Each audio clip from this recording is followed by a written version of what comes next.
Hello friends, welcome back to our YouTube channel Chemistryopedia. और आज हम स्टार्ट करने जा रहे हैं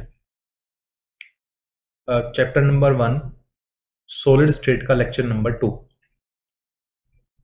इससे पिछले वाले चैप्टर में इससे पिछले वाले लेक्चर में हमने कुछ जनरल चीज़ें पढ़ी थी सॉलिड स्टेट के बारे में। मैटर क्या होता है और उसकी टाइप्स क्या होती हैं, क्रिस्टलाइन सॉलिड, अमरफस सॉलिड, ये सब चीज़ें क्या होती हैं। और आज हम अमरफस और क्रिस्टलाइन सॉलिड्स के बारे में कुछ और चीज़ें डिटेल में पढ़ने जाएंगे। ठीक है।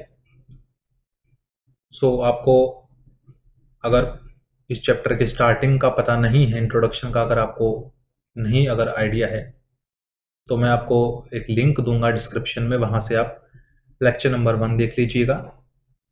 तो आइए स्टार्ट करते हैं हम लेक्चर नंबर 2। यहाँ पर हम सबसे पहले बात करेंगे एक अमरफस सॉलिड, काफी नॉन अमरफस सॉलिड है वो, जिसको हम कहते हैं ग्लास। हमें ग्लास के बारे में एक जनरल डिस्कशन करना है। ग्लास को अमरफस सॉलिड क्यों कहा जाता है, और साथ ही साथ यहां से हमें ये आइडिया भी होगा कि अमरफस सॉलिड्स को हम शूडो सॉलिड्स या फिर हम इनको सुपर कूल्ड लिक्विड क्यों कहते हैं। शूडो सॉलिड्स या फिर सुपर कूल्ड लिक्विड क्यों कहते हैं, वहां से हम स्टडी करने जाएंगे।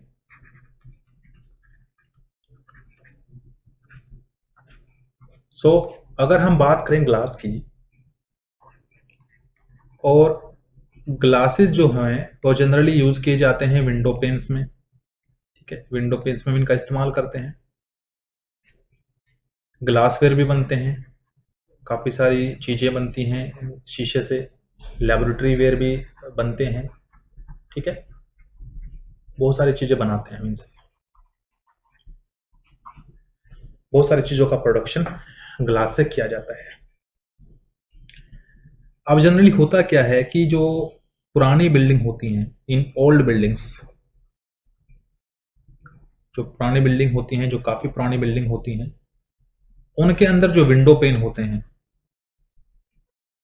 ठीक है, जो विंडो पेन में जो लगा हुआ जो ग्लास होता है, वो आफ्टर लॉन्ग टाइम, लंबे समय के बाद नीचे से मोटा हो जाता है। Will become thick at bottom, will become thick at bottom and thin eight top, and thin eight top, और ऊपर से पतला हो जाता है। पुरानी बिल्डिंग्स में जो विंडोज में लगे ग्लासेस हैं, वो काफी लंबे समय के बाद में नीचे से मोटे हो जाते हैं और ऊपर से पतले हो जाते हैं। अब क्वेश्चन आता है कि वाई, वो नीचे से मोटे क्यों हुए हैं, वो ऊपर से पतले कैसे हो गए। अब इसका सिर्फ एक ही रीजन हम यहां से दे सकते हैं कि जरूर ग्लास के अंदर जो मटेरियल प्रेजेंट है, जो ग्लास के अंदर जो मटेरियल प्रेजेंट है, उस मटेरियल ने क्या किया है, फ्लो। वो मटेरियल काफी लंबे समय से धीरे धीरे धीरे धीरे ऊपर से नीचे की तरफ फ्लो करते जा रहा है। और क्योंकि काफी लंबा टाइम बीत जाने के बाद, ठीक है, काफी लंबा टाइम बीत जाने के बाद इतना मटेरियल ऊपर से नीचे की तरफ फ्लो कर चुका है, जिसकी वजह से वो नीचे से हमें मोटे दिखाई देने लगे हैं, और ऊपर से हम उनको देखेंगे तो वो हमें पतले दिखाई देंगे। लेकिन जब हम ये पढ़ते हैं कि ग्लास के अंदर जो मटेरियल था वो फ्लो किया, तो फिर हम ये समझते हैं कि सॉलिड तो कभी फ्लो करते ही नहीं है ना। Solid do not flow, solid कभी फ्लो नहीं करता है। अगर सॉलिड फ्लो नहीं करते हैं तो यहां ग्लास कैसे फ्लो कर गया, यहां ग्लास ने कैसे फ्लो शो किया अगर सॉलिड फ्लो नहीं करते हैं। तो वहां से जब स्टडी की गई तो ये पता चला कि एक्चुअल में ग्लास ट्रू सॉलिड नहीं है, वो कंप्लीटली सॉलिड नहीं है। उसमें अभी भी जो पार्टिकल्स हैं, उसके अंदर जो अभी भी मटेरियल है, वो लिक्विड है। हालांकि जब ग्लास की मैन्युफैक्चरिंग हुई तो हमने उस लिक्विड को सुपर कूल कर दिया, और सुपर कूल होने के कारण उसने शेप तो सॉलिड की ले ली, लेकिन वो फ्लूइडिटी को भुला नहीं पाया पूरे तरीके से। इसी वजह से धीरे धीरे काफी लंबे समय से वो मटेरियल धीरे धीरे धीरे धीरे नीचे की तरफ आते गए, नीचे से वो मोटा हो गया, ऊपर से वो पतला रह गया। तो यहां से जो नाम था अमorphous सॉलिड्स का, वो सूडो सॉलिड नाम पड़ा। सूडो फॉर पार्शियली, यानी ये पार्शियली सॉलिड हैं, ठीक है, पार्शियली सॉलिड हैं और पार्शियली लिक्विड हैं। क्योंकि अगर ये पार्शियली लिक्विड नहीं होते तो फिर ग्लास कभी भी फ्लो शो नहीं करता, ग्लास नीचे से थिक और ऊपर से थिन नहीं होता। और क्योंकि ग्लास की मैन्युफैक्चरिंग करने के लिए हमने उसको सुपर कूल किया है, इसलिए इनका नाम सुपर कूल्ड लिक्विड भी पड़ा। तो ये काफी अच्छा क्वेश्चन बन सकता है एग्जाम में कि why glass is known as supercooled liquid, because actually it is liquid, but upon supercooling it becomes solid, but upon passage of a long time the glasses present in the window panes of a building will become thicker at the bottom and thinner at the top. That means the material inside the glass has flowed. That's why we can say that glass is supercooled liquid, which appears like a solid but internally it is liquid. Clear है? सो चलिए अपने next topic की तरफ चलते हैं, जो है difference between crystalline solids and amorphous solids. Crystalline solids और अमorphous सॉलिड्स के बारे में हम यहाँ डिफरेंस पता लगाएंगे, और यहाँ हम वो सारे के सारे पॉइंट स्टडी करेंगे जिनमें से कुछ पॉइंट्स हमने अपनी पिछले लेक्चर में स्टडी भी किए थे, कुछ रह गए थे। सो सबसे पहले हम बात कर रहे हैं शेप के बारे में। किसके बारे में? शेप के बारे में। सबसे पहले हम शेप के बारे में डिस्कशन करेंगे। क्रिस्टलाइन सॉलिड्स की जो शेप होती है, जो ज्योमेट्रिकल शेप होती है, वो डेफिनेट होती है, वो फिक्स होती है, यानी ये एक फिक्स्ड शेप के अंदर हमें देखने को मिलते हैं। ठीक है, ये हमें एक फिक्स्ड शेप के अंदर मिलते हैं। लेकिन जो अमorphous सॉलिड्स होते हैं उनकी शेप इर्रेगुलर शेप होती है, वो इर्रेगुलर शेप में प्रेजेंट हैं, उनकी शेप रेगुलर नहीं होती, फिक्स्ड नहीं होती। First point clear. Second point की बात करते हैं, जिसमें हम डिस्कशन करेंगे मेल्टिंग पॉइंट के बारे में। क्रिस्टलाइन सॉलिड्स का जो मेल्टिंग पॉइंट होता है वो शार्प होता है। शार्प मीनिंग क्रिस्टलाइन सॉलिड अगर मेल्ट होंगे तो एक पर्टिकुलर टेम्परेचर पर ही मेल्ट होंगे। जैसे एग्जांपल के लिए कोई भी मेटल, कोई भी सॉलिड, हमारे पास कोई सॉलिड ए है, कोई भी सॉलिड ए है, अगर वो मेल्ट होगा सिर्फ और सिर्फ 50 डिग्री सेल्सियस पर, हमने एक पर्टिकुलर पॉइंट बता दिया कि कोई भी सॉलिड ए है वो 50 डिग्री सेल्सियस पर जाकर के मेल्ट हो जाता है 100%। 100% ये 50 डिग्री सेल्सियस पर जाकर मेल्ट हो जाएगा। तो क्योंकि हमें एक सिंगल पॉइंट मिला है मेल्ट करने के लिए, इसको एक सिंगल पॉइंट मिला है, एक सिंगल टेम्परेचर मिला है, तो ये जो सॉलिड है ये सॉलिड क्रिस्टलाइन सॉलिड है। तो इस टाइप के सॉलिड जिनका जो मेल्टिंग पॉइंट है वो एक पर्टिकुलर पॉइंट होता है, ऐसे सॉलिड्स को हम क्रिस्टलाइन सॉलिड कहते हैं। जबकि अमorphous सॉलिड जो होते हैं वो किसी पर्टिकुलर टेम्परेचर पर मेल्ट ना होकर के किसी एक गिवन रेंज के अंदर मेल्ट होते हैं। For example 20 degree to 70 degree, इस तरह से आपको एक रेंज मिलेगी, इस तरह से आपको एक रेंज दी गई होगी।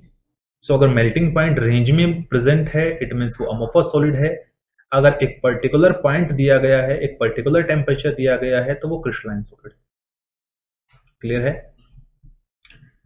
क्लीवेज प्रॉपर्टी की बात करें, कल भी हमने स्टडी किया था, ये हमारी थर्ड प्रॉपर्टी है कि whenever we cut a crystalline solid with a sharp edge tool and they will split up into two pieces and the newly generated surface are plain and smooth, कि अगर हम किसी क्रिस्टलाइन सॉलिड को cut करें किसी भी sharp as tool से, तो कट करने के बाद जो नई सरफेसेस डेवलप होंगी वो नई सरफेसेस बिल्कुल स्मूथ होंगी, स्मूथ। ये हमें कल भी इसके बारे में कल भी हमने डिस्कशन किया था। जबकि अमोफस सॉलिड्स को जब किसी शार्प एज टूल से कट किया जाता है तो वो दो पीसेस में तो कट होते हैं, लेकिन वो जो सरफेसेस बनेंगी नई, वो सरफेसेस रेगुलर ना होकर के, स्मूथ ना होकर के, प्लेन ना होकर के क्या होंगी, इररेगुलर होंगी। वो सरफेसेस इररेगुलर होती हैं। सो कट करने के बाद अगर सरफेसेस प्लेन आती हैं तो हम कहेंगे वो सॉलिड क्रिस्टलाइन सॉलिड है, और अगर कट करने के बाद वो सरफेसेस इरेगुलर आती हैं, प्लेन नहीं है, तो हम कहेंगे वो अमोफस सॉलिड्स है। चलते हैं नेक्स्ट प्रॉपर्टी की तरफ, जो है हीट ऑफ फ्यूजन। इनकी हीट ऑफ फ्यूजन डेफिनेट होती है, मतलब इनको मेल्ट करने के लिए जो जितनी हीट चाहिए वो फिक्स होती है, ठीक है, क्योंकि एक पर्टिकुलर पॉइंट तक पहुंचने के लिए, एक पर्टिकुलर टेम्परेचर तक पहुंचने के लिए हीट फिक्स क्वांटिटी में चाहिए, इसलिए इनकी जो हीट ऑफ फ्यूजन होगी वो डेफिनेट होगी। लेकिन क्योंकि अमोफस सॉलिड्स में जो मेल्टिंग पॉइंट है वो रेंज में दिया गया होता है 50 टू 70, ठीक है, कोई भी रेंज हो सकती है, 110 टू 220, कोई भी रेंज हो सकती है। तो क्योंकि यहाँ जो मेल्टिंग पॉइंट मेंशन है वो रेंज की फॉर्म में प्रेजेंट है, इसलिए वहां पर हम ये नहीं कह सकते कि एक गिवन या एक पर्टिकुलर अमाउंट ऑफ हीट देने से वो इजिली फ्यूज हो जाएंगे, ठीक है। उनके फ्यूजन के लिए जो एंथैल्पी चाहिए, जो एनर्जी चाहिए, वो डिफरेंट होगी या फिक्स नहीं होगी। नेक्स्ट चलते हैं फिफ्थ प्रॉपर्टी, जिसको कहते हैं anisotropy. Anisotropy means different properties and isotropy means same properties. Crystalline solid nature में एनआइसोट्रोपिक होते हैं, मींस कि अगर हमारे पास कोई क्रिस्टलाइन सॉलिड है, ये मान लो कि हमारे पास कोई भी क्रिस्टलाइन सॉलिड है, और इस क्रिस्टलाइन सॉलिड में अगर मैं कुछ प्रॉपर्टीज मेजर करता हूं, मान लो इस रो के अकॉर्डिंग, इस कॉलम के अकॉर्डिंग और डायगोनल के अकॉर्डिंग, तो अगर मैं इस सॉलिड की प्रॉपर्टीज डिफरेंट डिफरेंट डायरेक्शंस में मेजर करूं, और अगर वो प्रॉपर्टीज जो हम यहां से मेजर कर रहे हैं, जनरली जो प्रॉपर्टी मेजर की जाती है वो फिजिकल प्रॉपर्टीज होती हैं। सो डिफरेंट डिफरेंट डायरेक्शंस में मेजर की गई फिजिकल प्रॉपर्टीज अगर डिफरेंट आएंगी, तो ऐसे सॉलिड को, ऐसे नेचर को हम एन आइसोट्रोपिक सॉलिड और एन आइसोट्रोपिक नेचर कहते हैं।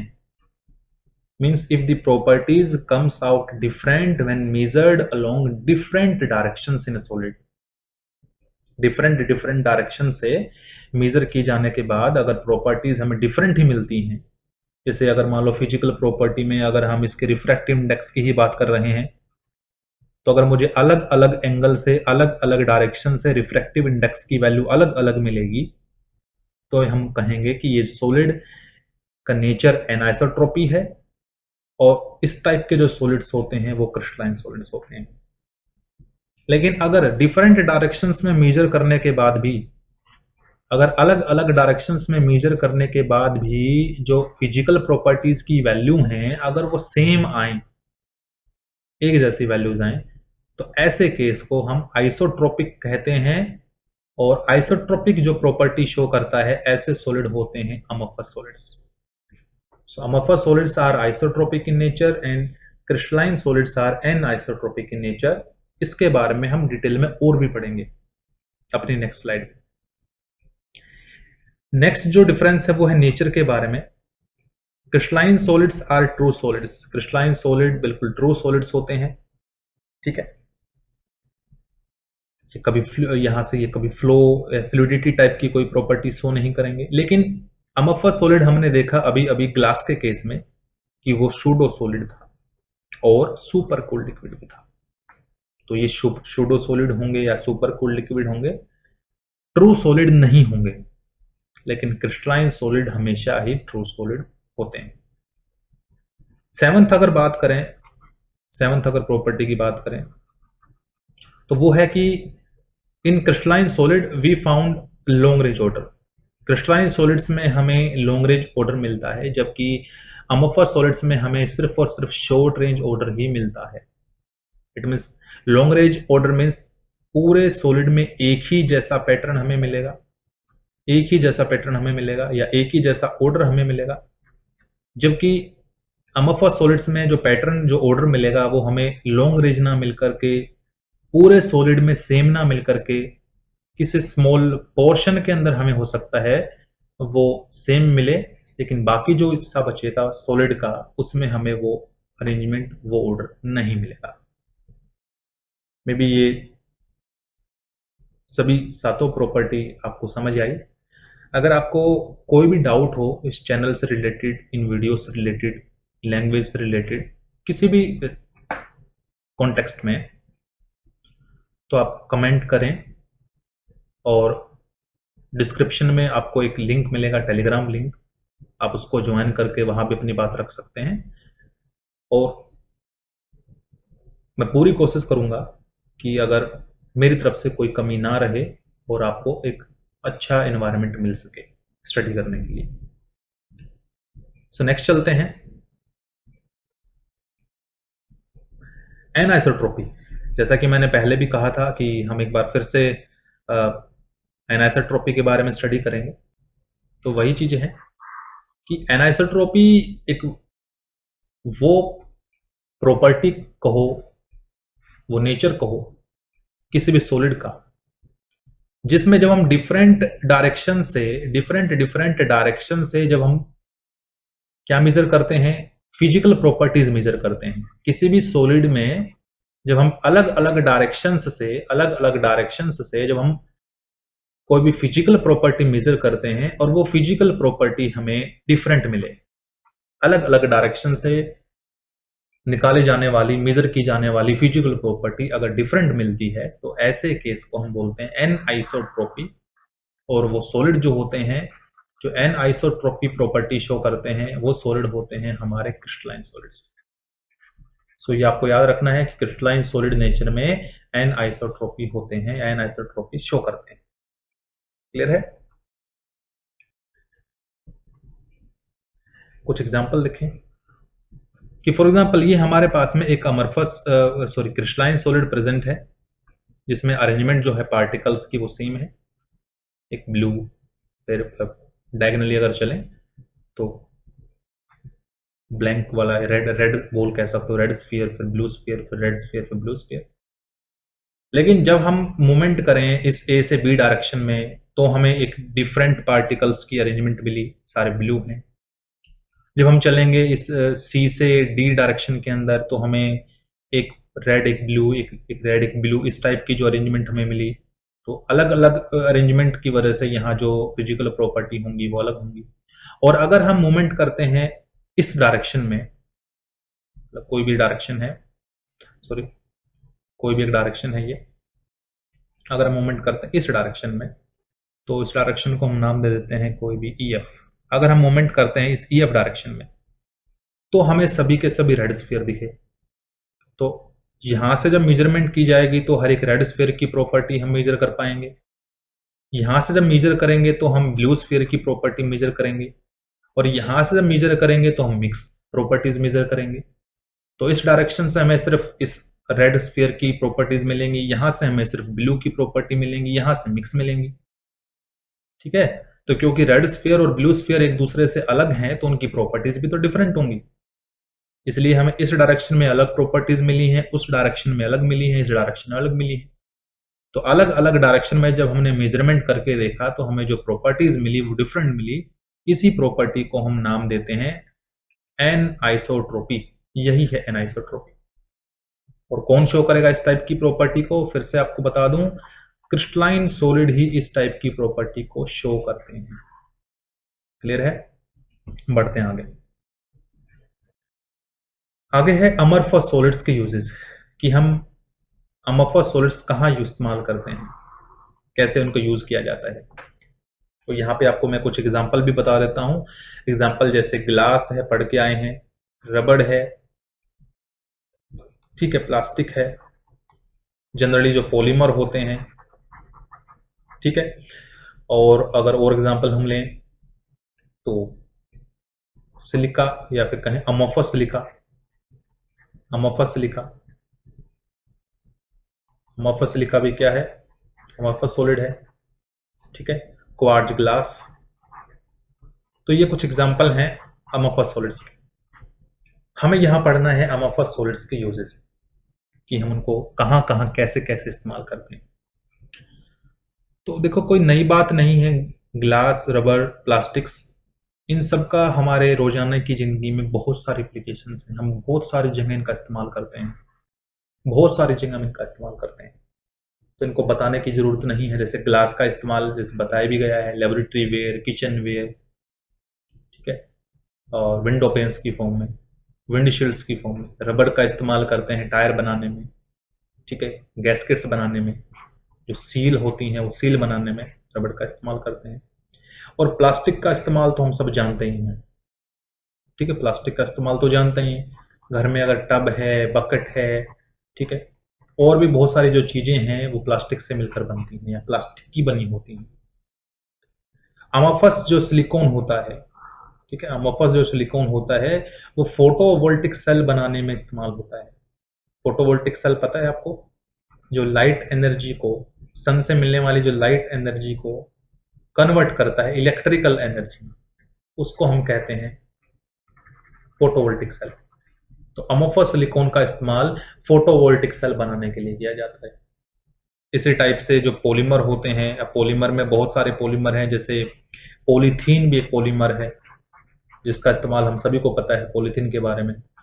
पॉलीस्टाइरिन भी एक पॉलीमर है, ठीक है, पीवीसी भी एक पॉलीमर है, बेकलाइट भी एक पॉलीमर है। तो ये जो पॉलीमर होते हैं, ये पॉलीमर रोजाना की जिंदगी में हम इस्तेमाल करते हैं। पॉलीथीन का इस्तेमाल करते हैं पैकेजिंग करने के लिए, पीवीसी का इस्तेमाल करते हैं पाइप वगैरह बनाने के लिए, बेकलाइट का इस्तेमाल हम करते हैं हमारे घरों में मिलने वाले जो प्रेशर कुकर हैं, ठीक है, या बाकी जो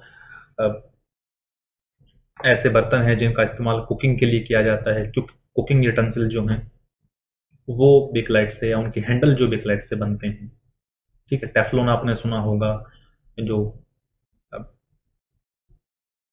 खाने को चिपकने नहीं देता है चीजों पर, वो भी किससे बनता है, पॉलीमर से बनता है। तो ये सब इसके यूजेस थे। नेक्स्ट चलते हैं, classification of crystalline solids. Amorphous solid को हमें सिर्फ यहीं तक स्टडी करना था। अब इसके बाद हम इस चैप्टर में कभी अमरफस सॉलिड की बात नहीं करेंगे। अब जो कुछ भी हमें स्टडी करना है वो सारा क्रिस्टलाइन सॉलिड्स के बारे में स्टडी करना है, ठीक है। तो क्रिस्टलाइन सॉलिड्स को भी फर्दर क्लासिफाई किया जा सकता है, और वो क्लासिफिकेशन किस बेस पर है, वो क्लासिफिकेशन बेस है इंटरमोलिकुलर फोर्सेस के बेसिस पर। Intermolecular force, that force which keeps और बाइंड्स द मॉलिक्यूल टुगेदर, कि मॉलिक्यूल्स को, पार्टिकल्स को कंबाइन कर कर रखने में, बाइंड करके रखने में किस टाइप की फोर्स यूज हुई है, उस फोर्स के बेसिस पर हम क्रिस्टलाइन सॉलिड्स को क्लासिफाई करेंगे।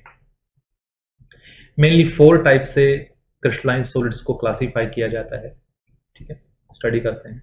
सबसे पहला जो सॉलिड है वो है आयनिक सॉलिड। सो वैसे तो हमें इनके बारे में फुल डिटेल में जानना है, लेकिन थोड़ा सा हिंट ले लेते हैं। देखो, जैसे कि आपको ये आयनिक सॉलिड जो है वर्ड सजेस्ट कर रहा है, आयनिक सॉलिड मींस आयंस, आयंस से बना हुआ solid. Ions means cation and anion.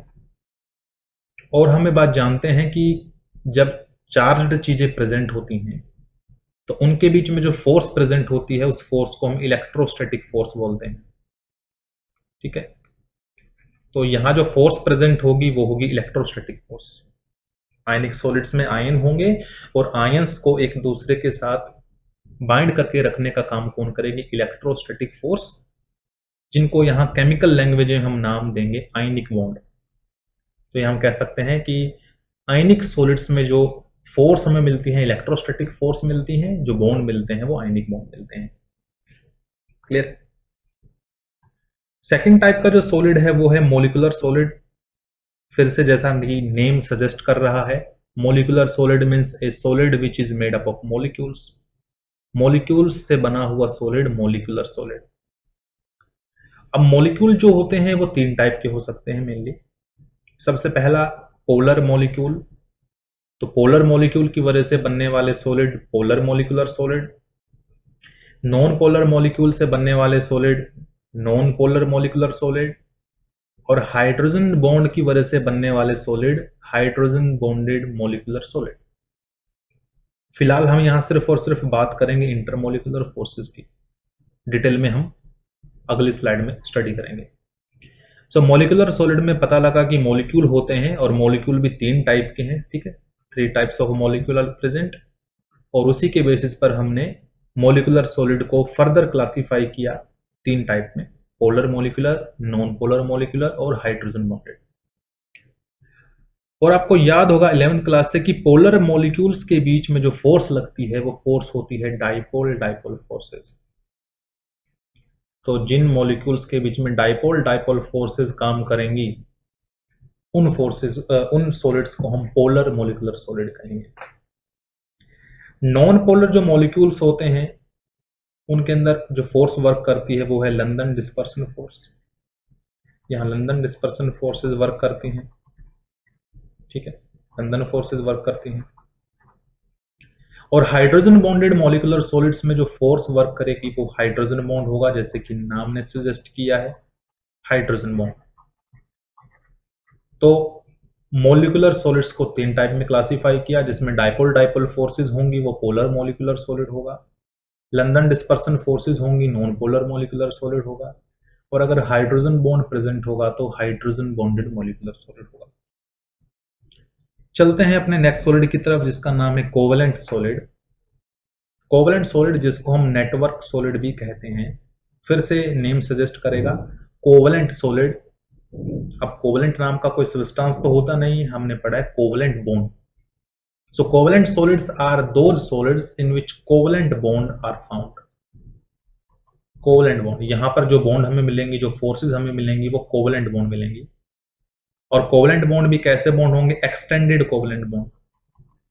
Extended covalent bond, काफी सारे कोवेलेंट बॉन्ड हमें यहां मिलेंगे, ठीक है, जिसकी वजह से इसका जो स्ट्रक्चर होगा वो बिल्कुल एक नेटवर्क जैसा स्ट्रक्चर होगा, तभी इसका नाम नेटवर्क सॉलिड भी रखा गया है। सो कोवेलेंट सॉलिड में जो बॉन्डिंग है, जो फोर्स है वो कोवेलेंट बॉन्ड है, और वो भी एक्सटेंडेड कोवेलेंट बॉन्ड होगा, जिसकी वजह से हमें एक नेटवर्क जैसा स्ट्रक्चर मिलेगा, जैसा कि हमें डायमंड में और ग्रेफाइट में देखने को मिलता है। सो डायमंड और ग्रेफाइट एक्चुअल में कोवेलेंट सॉलिड के ही एग्जांपल हैं। क्लियर आपको? फिर भी कोई आपको अगर डाउट रहता है तो आप जरूर कमेंट कीजिएगा। फोर्थ और लास्ट टाइप का जो सॉलिड हमारे पास है वो है मेटेलिक सॉलिड। मेटेलिक सॉलिड क्या होते हैं? फिर से नेम सजेस्ट करेगा, metallic solid means A solid which contains metal, which contains metal atoms.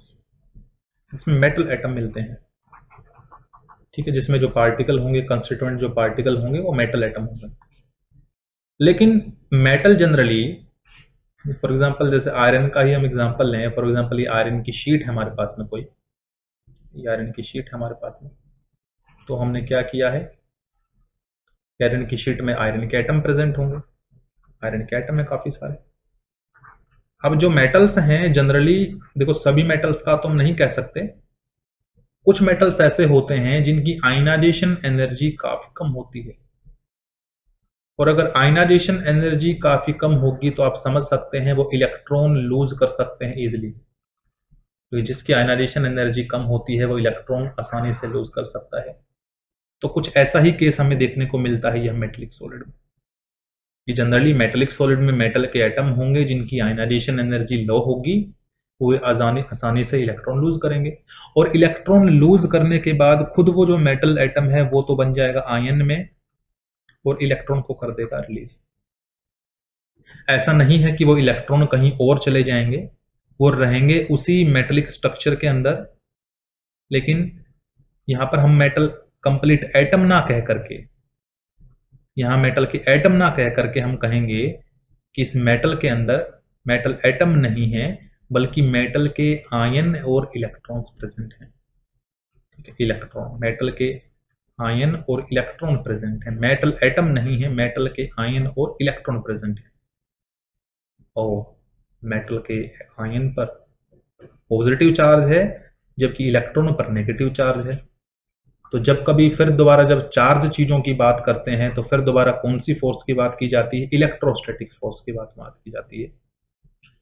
तो यहां भी हम कहेंगे कि मेटलिक सॉलिड में जो फोर्स एग्जिस्ट करेगी वो होगी इलेक्ट्रोस्टैटिक फोर्स, वो भी होगी इलेक्ट्रोस्टैटिक फोर्स। तो मेटलिक सॉलिड में भी इलेक्ट्रोस्टैटिक फोर्स देखने को मिलती है between metal ions and electrons. Ionic solid में भी इलेक्ट्रोस्टैटिक फोर्स देखने को मिलती है between cation and anions. Hope you understand that. So आज के लेक्चर में हम इतना ही टॉपिक कवर करेंगे। Thanks for watching. और अगर आपको वीडियो अच्छी लगी, ठीक है, आपको वीडियो देखकर कोई फायदा हुआ, आपका कोई कंसेप्ट क्लियर होता है, तो जरूर आप वीडियो को लाइक करिएगा और चैनल को सब्सक्राइब कर शेयर करें। Thank you.